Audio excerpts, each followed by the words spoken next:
أيها الإخوة اتقوا الله حق تقاته ولا تموتن إلا وأنتم مسلمون. قال الله تعالى في القرآن الكريم: أعوذ بالله من الشيطان الرجيم.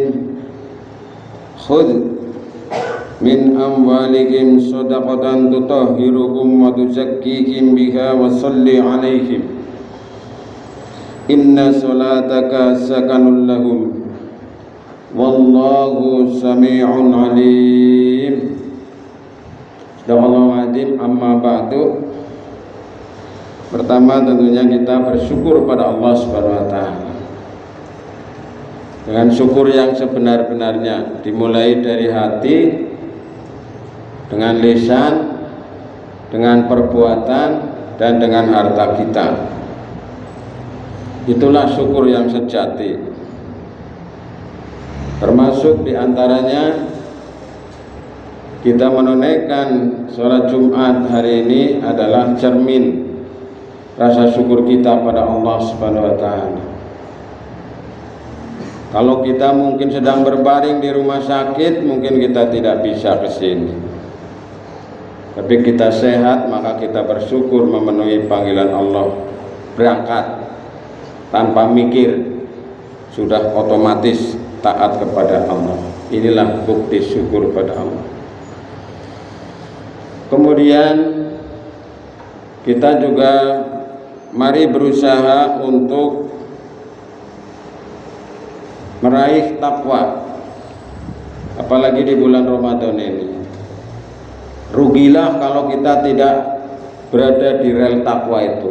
Rugi, cilaka. Tidak hanya cilaka 12, cilaka mencret yang tidak bisa ditolong, yaitu orang-orang yang tidak mau berada di rel menuju kepada takwa. Tidak ada yang bisa nolong nanti. Maka kita berusaha supaya terus meningkatkan iman takwa kita kepada Allah Subhanahu wa ta'ala. Inilah mari kita upayakan di bulan puasa ini. Pastikan kita dengan kelegaan hati, insya Allah saya sedang berjalan menuju menjadi orang yang bertakwa. Begitu jemaah. Lalu pada kesempatan ini saya akan menyampaikan sebuah uraian singkat mengenai rukun Islam yang sok ketriwal, kurang diperhatikan, kurang dikampanyekan, kurang dipromosikan. Karena rukun Islam ini rukun yang tidak populer, yaitu menunaikan zakat. Rukun Islam yang lain itu ramai, tapi ketika kita berbicara zakat kita pelok, kurang semangat. Karena apa? Seringkali diri kita juga belum berzakat. Tapi paling tidak kita harus memiliki spirit semangat. Paling orang dua niat zakat, karena itu termasuk rukun Islam. Paling orang panjenengan dua niat haji, minimal niat. Kalau kata Gus Baha, minimal seneng mari haji, minimal. Walaupun mungkin sampai akhir hayat kita belum bisa haji. Zakat minimal kita itu niat. Tapi kalau kita melaksanakan itu lebih baik. Zakat itu ada batas khol nisab, itu kan takaran ukuran standar formalitas. Kalau kita zakat karena harta kita sedikit boleh saja, saya mau zakat ini dan sebagainya. Di samping ketentuan yang lain ada nanti infak, sedekah, ada wakaf, ada jariyah. Banyak sekali peluang-peluang surga di ajaran Islam, apalagi di bulan Ramadan ini. Maka Allah Subhanahu wa taala mengingatkan kepada kita, tadi saya bacakan di awal khutbah di surat At-Taubah ayat 103. Kita simak. Ambillah zakat dari sebagian harta mereka, dengan zakat itu kamu membersihkan dan menyucikan mereka, dan berdoalah untuk mereka. Sesungguhnya doa kamu itu menjadi ketentraman jiwa bagi mereka. dan Allah Maha mendengar lagi Maha mengetahui. Catat surat At-Taubah ayat 103. Nanti kalau kurang jelas bisa lihat di channel saya Liputan 24. Jadi kewajiban diantaranya bagi kita adalah menunaikan zakat. Nanti ada tugasnya tugasnya mengambil zakat, yaitu para amil atau yang ditugasi oleh negara atau instansi resmi untuk mengambil zakat. Untuk apa? Untuk membersihkan dan menyucikan mereka. Saya ulangi, membersihkan dan menyucikan mereka. Bersih wonge, menyucikan banda dunyane. Demikian jamaah sebagai prolog, sebagai pengantar. Lalu pertanyaan kita jamaah sekalian, kenapa kita mesti harus ada zakat? Apa yang melatar belakangi? Atau dengan kata lain, alasan apa kita untuk membayar zakat, menunaikan zakat? Maka dulu zaman ketika Nabi wafat, itu sahabat Abu Bakar, di antara yang paling besar itu adalah upaya memerangi orang yang menentang tidak mau membayar zakat. Diperangi niku, dan perang temenan niku. Di samping memerangi nabi palsu dan memerangi kaum-kaum kafir dan munafik itu. Mengapa kita berzakat? Satu, bukti penghambaan diri kita kepada Allah. Jadi ketaatan kita kepada Allah antara lain dibuktikan dengan zakat. Di samping rukun Islam yang lain seperti puasa ini. Maka Allah menyampaikan wa aqimus sholata wa atuz zakata warka'u ma'ar rakiin. Jadi zakat itu biasanya mengikuti perintahnya di belakang sholat begitu. Ngintil nomburine. Jadi pada baik kewajibannya karena sholat. Hanya ini nanti yang memenuhi syarat. Dan dirikanlah sholat, tunaikanlah zakat, dan rukuklah beserta orang-orang yang ruku. Al-Baqarah ayat 43. Jadi Allah menjelaskan bahwa menunaikan zakat merupakan sifat orang mukmin yang taat. Wong mukmin sing apik, sing taat, sing manut, sing boten brengkunung gini ku wong sing menunaikan zakat. Mangga kita berusaha. Yang kedua, untuk mensyukuri nikmat Allah. Mensyukuri nikmat Allah. La in syakartum la azidannakum wa la in kafartum inna adzabi lasyadid. Surat 14 Ibrahim ayat 7. Kula jenengan sami paling hafal surat niki. Sesungguhnya jika kamu bersyukur pasti kami akan menambah nikmat kepadamu. Dan jika kamu mengingkari nikmatku maka sesungguhnya azabku sangat pedih. Jadi menunaikan zakat itu adalah sebagai bukti kita bersyukur kepada Allah. Tadi di awal saya sampaikan, bersyukur itu tidak hanya omong doang, tapi harus diikuti dengan yang lain. Di samping dasarnya dari hati, dengan lisan, kemudian dengan perbuatan dan dengan hartanya. Nomor 3, orang yang berzakat dia akan disucikan jiwanya, atau dengan kata lain menyucikan orang-orang yang menunaikan zakat dari apa? Dari dosa. Menungsa niku kan panggonane dosa. Maka diantaranya untuk menghapus kesalahan di samping dengan taubat mohon ampun adalah dengan menunaikan zakat. Maka pada keterangan hadis itu yang namanya zakat itu ada hak bagi mereka yang 8 golongan itu ibarat kotoran. Kotoran.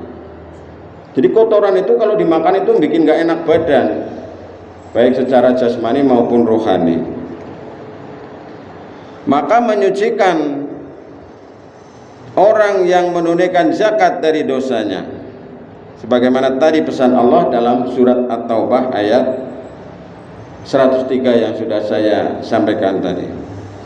Yang keempat, membersihkan orang yang menunaikan zakat dari sifat bakhil, medit, umat koret itu. Karena memang sifat manusia itu kayak gitu, medit, angel. Yang namanya memberi harta itu harus dilatih, Pak. Harus dilatih, dan itu butuh yang luar biasa. Saya saja belum bisa melatih kepada istri, kepada keluarga. Ya, latihan melatih diri sendiri, dipaksa itu. Jadi harus diperangi sifat bakhil yang ada dalam diri kita. Karena inilah sifat manusia yang kalau dipupuk ini ya wis tambah kenceng. Kata orang Kendal itu diceketem begini, dicekel wis pokoknya lah kasih bisa nguculi, kecuali nanti setelah maut menjemput. Ini teman. Maka ambillah zakat dari sebagian harta mereka, dengan zakat itu kamu membersihkan dan menyucikan dan mendoalah untuk mereka. Jadi biasanya ini Mas Arif misalnya di sini di lazismu kalau udah diberi zakat didoakan oleh amil. Amil ini pegawai negeri Gusti Allah, amil. Maka berbahagialah orang yang jadi amil, PNS-nya Allah. Dia menjadi pekerjanya Allah yang ditugasi oleh agama, oleh negara, dan oleh instansi yang resmi.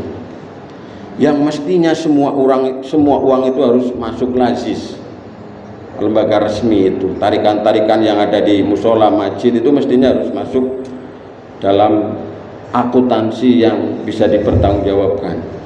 Tapi kita sedang berproses. Yang kelima, membersihkan harta yang dizakati. Ini. Karena harta yang masih ada keterkaitan dengan orang lain berarti hartanya masih kotor, keruh, butek. Maka jika hak orang itu ditunaikan berarti hartanya itu bening. Jadi yang bikin kotoran itu banyu anak kotoran ya is angel kon bening, maka harus diambil yang membuat kotoran itu. Diambil yaitu yang zakat itu. Nabi SAW beliau menjelaskan alasan kenapa zakat tidak boleh diberikan kepada keluarganya. Jangan diberikan kepada keluarga saya, ahlul bait. Kenapa? Karena harta itu adalah kotoran harta manusia. Wah, gawat ini. Mending saya memberikan daripada menerima zakat kalau begitu. Iya. Tapi bagi orang yang berhak menerimanya, dia harus menerimanya kalau sudah dinilai oleh amil. Yang keenam, membersihkan hati orang yang miskin dari hasad terhadap orang kaya. Jadi orang miskin itu kadang-kadang kan geding sama orang kaya. Kenapa? Orang kayanya itu kikir, bakhil, bermewah-mewah, pamer. Wah, kata lagu Romai Rama itu, yang kaya makin kaya, yang miskin makin miskin.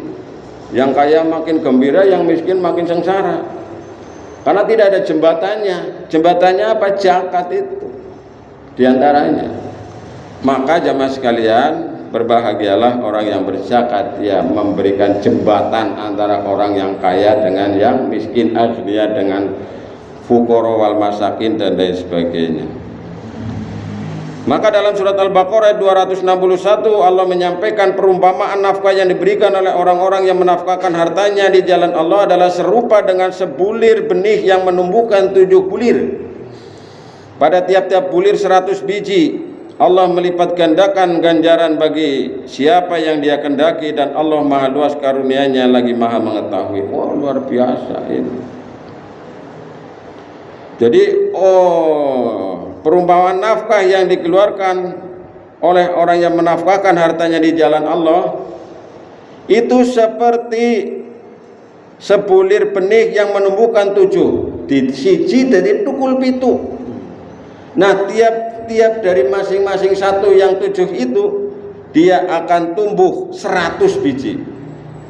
Saya ulangi, jadi harta yang kita berikan, yang kita tunaikan itu dia tukul jadi pitu. Masing-masing yang satu ini tumbuh 100 sehingga 700 kebaikan. Oh, luar biasa. Matematika mana yang bisa melebihi hebatnya semacam ini? Jadi orang yang senang berzakat pasti dia akan ditambah karunia-Nya oleh Allah Subhanahu wa taala. Lalu yang ketujuh, jamaah sekalian yang dirahmati Allah, mewujudkan solidaritas dan kesetiakawanan sosial. Solider, setia kawan. Kita itu masih kalah setia kawan sama preman, sama orang-orang jalanan. sama orang-orang yang mereka kadang-kadang agen-agen maksiat, kita masih kalah. Mereka begitu rapihnya, sementara kita pating bentalit, tidak mau peduli. Maka zakat itu mewujudkan solidaritas sosial dan kesetiakawanan sosial. Perumpamaan orang-orang mukmin dalam sikap saling menyayangi, mengasihi dan melindungi adalah seperti jasad yang satu. Bila ada satu anggota jasad yang sakit, maka anggota yang lainnya akan ikut merasakannya dengan tidak tidur dan demam. Luar biasa. Hadis riwayat Muslim. Inilah jamaah sekalian antara lain mengapa kita harus berzakat. Lalu bagaimana jika ada orang yang tidak berzakat? Satu, mendapatkan azab yang pedih. Wah, ngeri dia. Jadi hartanya itu nanti jadi kendaraan menuju kepada neraka. Naudzubillah min dzalik. Allah akan memberikan azab yang pedih kepadanya, sebagaimana difirmankan oleh Allah dalam surat At-Taubah ayat 34 dan 35. Saya baca terjemahannya saja, simak baik-baik. Dan orang-orang yang menyimpan emas dan perak dan tidak menginfakkan di jalan Allah, maka berikanlah kabar gembira kepada mereka bahwa mereka akan mendapat azab yang pedih. Apa itu azab pedihnya? Ingatlah pada hari itu ketika emas dan perak dipanaskan dalam neraka jahanam, lalu dengan itu disetrika dahinya, lambungnya dan punggung mereka, seraya dikatakan kepada mereka, inilah harta bendamu yang kamu simpan untuk dirimu sendiri, maka rasakanlah akibat dari apa yang kamu simpan itu. Nanti bisa dibuka surat At-Taubah ayat 35. Ngeri dia Mas. Jadi nanti jadi setrika itu. Wah, bahaya kalau begini ini, kalau kita nggak zakat ini. Yang kedua, dikalungkannya hartanya di leher pada hari kiamat. Dikalungkan hartanya nggo bandul nang aring gulune. Jadi orang muslim yang enggan mengeluarkan zakat akan dikalungkan hartanya yang berat di lehernya pada hari kiamat. Ini bukan omong kosong, tapi pesan Allah dalam surat Ali Imran ayat 180. Sekali-kali janganlah orang-orang yang bakhil dengan harta yang Allah berikan kepada mereka dikaruniakannya menyangka bahwa kebakhilan itu baik bagi mereka. Sebenarnya kebakhilan itu adalah buruk bagi mereka. Harta mereka bakhilkan itu akan dikalungkan kelak di lehernya pada hari kiamat. Dan kepunyaan Allah lah segala warisan yang ada di langit dan bumi, dan Allah Maha mengetahui apa yang kamu kerjakan. Yang ketiga ini juga mengerikan ini dalam sebuah keterangan Rasulullah menyampaikan bahwa hartanya akan berubah menjadi ular dan menggigitnya. Tambah ngeri ini kalau diterus-teruskan. Dalam hadis yang diriwayatkan oleh Abu Hurairah, Rasulullah menyampaikan pesan, siapa saja yang diberi harta oleh Allah kemudian tidak menunaikan zakatnya, maka pada hari kiamat hartanya itu dirupakan menjadi ular jantan yang kepalanya botak dan ada 2 titik hitamnya. Ular itu melilit lehernya lalu menggigit 2 rahangnya dan berkata, aku adalah simpananmu, aku adalah hartamu. Ini jemaah sekalian diantaranya mengenai yang memotivasi diri kita untuk berzakat. Silakan yang masih muda-muda bercita-cita jadi seorang muzaki yang hebat nanti. Sekali zakat 1 miliar misalnya, sekali zakat 1 miliar. Luar biasa kita. Banyak ini. Yang biasa di sini juga ada ini yang zakatnya 10 juta ada Pak, orangnya di sini Pak. Yang 5 juta juga ada. Yang suka khutbah di sini juga ada. 5 juta kemarin ngirim kepada Lazismu sini transfer. Tidak pikir-pikir panjang. Dan itu menjadikan tambah hebat, tambah kaya. Saya lihat, saya amati. Demikian jemaah sekalian, semoga menjadi bahan renungan bagi kita dan menjadikan harta kita ini semakin berkah untuk jalan menuju surganya Allah Subhanahu wa taala. Amin ya rabbal alamin. Barakallahu li wa lakum fil Qur'anil azim wa nafa'ani wa iyyakum bima fihi minal ayati wa dzikril hakim. Aqulu qawli hadza astaghfirullahal azim innahu huwal ghafurur rahim.